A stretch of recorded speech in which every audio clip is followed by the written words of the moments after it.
एक ऐसी सच्ची घटना जिसे जानने और सुनने के बाद हो सकता है कि आप भी अपनी लाइफ में सचेत हो जाएं।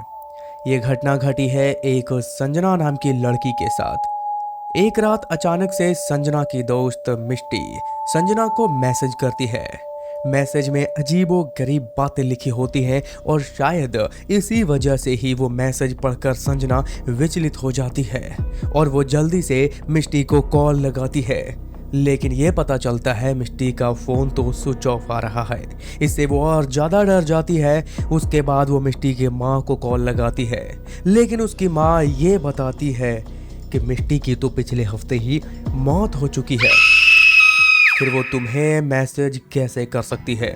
ये बात सुनकर संजना को अपने कानों पर भरोसा नहीं हो रहा था कि आखिरकार जब वो मर चुकी है तो वो मैसेज कैसे कर सकती है।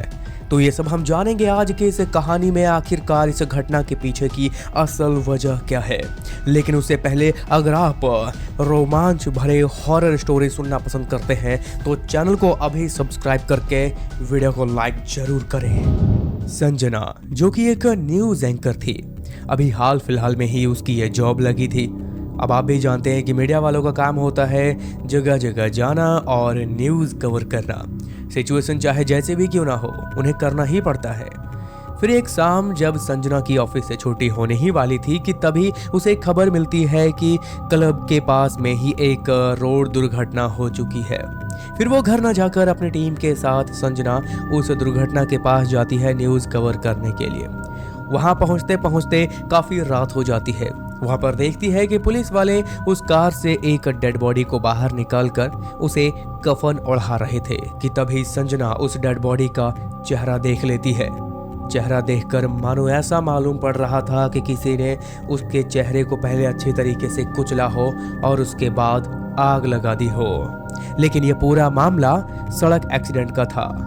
एक्सीडेंट होने के बाद गाड़ी ब्लास्ट हुई और वो उस आग में झुलस गई और इसी वजह से उसका चेहरा बहुत ही भयानक और डरावना रूप ले चुका था, जिसे देखकर संजना बहुत डर जाती है। हालांकि संजना को भूत प्रेत जैसी चीजों पर विश्वास तो नहीं था, लेकिन आज उसे डर का एहसास हो रहा था। शायद इस वजह से कि उसने डेड बॉडी का इतना डरावना और भयानक चेहरा देख लिया हो। लेकिन कुछ तो उसे अब अजीब महसूस होने लगा था। ये बात अपने दोस्तों को वो नहीं बता सकती थी, क्योंकि वो जानती थी कि उनके दोस्त उल्टा उसी का मजाक उड़ाएंगे। इसलिए संजना ने वहां पे चुप रहना ही जरूरी समझा और उसने किसी को कुछ भी नहीं बताया।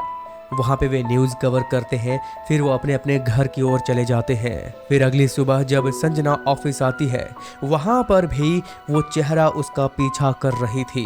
बार बार उसकी आंखों के सामने वही भयानक और डरावना चेहरा उसे दिखाई दे रहा था, जिस वजह से संजना अब काम पे फोकस नहीं कर पा रही थी। और यही वजह थी कि उसे उसके बॉस से भी अब डांट पड़ने शुरू हो चुकी थी। इस बात से संजना बहुत परेशान होने लगी थी और अब उसे कुछ समझ नहीं आ रहा था कि आखिरकार वो करे तो करे क्या।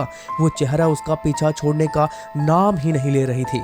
इसलिए वो इससे परेशान होकर ये सारी बातें उसने अपनी माँ को बताई। माँ ने समझाते हुए कहा कि शायद तुम्हारी अभी नई नई जॉब लगी है और तुमने अभी ये चीज़ें पहली बार फेस की है। हो सकता है इस वजह से तुम्हें ये सब दिखाई पड़ रहा है और तुम परेशान हो रही हो। तुम एक काम करो, तुम कुछ दिनों के लिए ऑफिस से छुट्टी ले लो और हमारे साथ समय बिताओ। संजना को ये बात ठीक लगी, इसलिए उसने अपने ऑफिस से कुछ दिनों की छुट्टी ले ली और अपने परिवार के साथ समय बिताना शुरू कर देती है। लेकिन अभी भी संजना को वो भयानक और डरावना चेहरा बार बार दिखाई दे रहा था, पर न जाने क्यों ये उसके अंदर का डर था या फिर इसके पीछे की कहानी कुछ और थी। ये उसको अभी तक समझ में नहीं आ रहा था कि अचानक से एक रात को संजना को एक मैसेज आता है जो कि उसकी दोस्त मिष्टी ने किया था। फिर उस मैसेज को पढ़कर संजना अंदर से कांप उठती है। मैसेज में लिखा था, संजना, मैंने तुम्हें यह बात कभी नहीं बताई, लेकिन आज बताती हूँ। तुम मेरी सबसे अच्छी दोस्त रही। मेरे मम्मी पापा से कहना कि मैं उनसे बहुत प्यार करती हूँ और मैं उन्हें हमेशा मिस करूँगी। मैं आप सबकी ज़िंदगी से बहुत दूर जा रही हूँ। मुझसे कोई गलती हुई हो तो मुझे माफ़ कर देना। ये मैसेज पढ़कर संजना अंदर से विचलित हो उठी। उसने सोचा कहीं मिष्टी कोई गलत कदम ना उठा ले, इसलिए उससे वो कांटेक्ट करना शुरू करती है, लेकिन पता चलता है कि उसका मोबाइल तो स्विच ऑफ आ रहा है। इससे संजना और भी ज्यादा डर जाती है। फिर डर के मारे वो मिष्टी की माँ को कॉल लगाती है। कॉल लगाने के बाद संजना वो सारी बातें बता देती है। ये बात सुनकर मिष्टी की माँ को भरोसा नहीं हुआ, वो हैरान हो गई।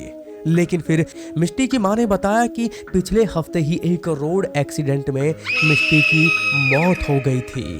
फिर वो तुम्हें मैसेज कैसे कर सकती है? फिर आगे मिष्टी की माँ ने बताया कि उसकी मौत का इतना गहरा असर हम सब पे पड़ा कि हमने किसी को नहीं बताया। फिर आगे संजना पूछती है कि मिष्टी का एक्सीडेंट कहाँ पर हुआ था।